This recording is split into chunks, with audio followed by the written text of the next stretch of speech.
बिस्मिल्लाहिर्रहमानिर्रहीम। अस्सलाम वालेकुम। आसान और मुफीद घरेलू टोटके। प्याज को फ्राई करने से पहले अगर चंद मिनट के लिए दूध में भिगो लिया जाए तो प्याज खस्ता फ्राई होती है। केक से आने वाली अंडों की बदबू को दूर करने के लिए अंडों को फेंटते वक्त इनमें 1 खाने का चम्मच शहद मिला दें। केक में अंडों की बू नहीं आएगी।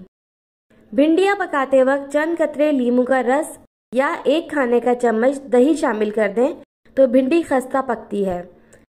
बिस्किट ज़्यादा अरसे तक खस्ता रखना हो तो इसे रबर टाइट लिफाफे में बंद करके फ्रिज में रख दें। खाना पकाते वक्त अगर एक मोमबत्ती रोशन करके चूल्हे के पास रख दी जाए तो खाने की खुशबू किचन तक महदूद रहती है।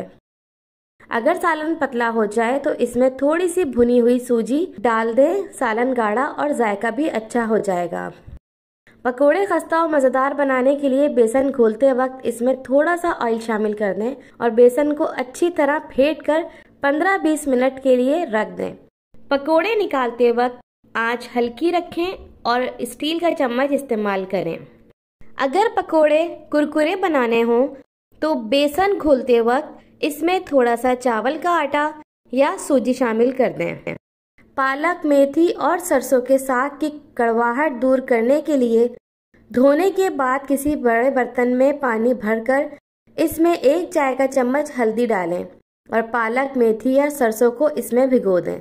सोने की चेन में गिरा लग जाए तो इस पर थोड़ा सा टैल्कम पाउडर छिड़क दें। गिरा आसानी से खुल जाएगी। अगर आपकी उंगली में अंगूठी फंस जाए तो इसे उतारने के लिए अंगूठी वाला हाथ बर्फ के ठंडे पानी में भिगोएं।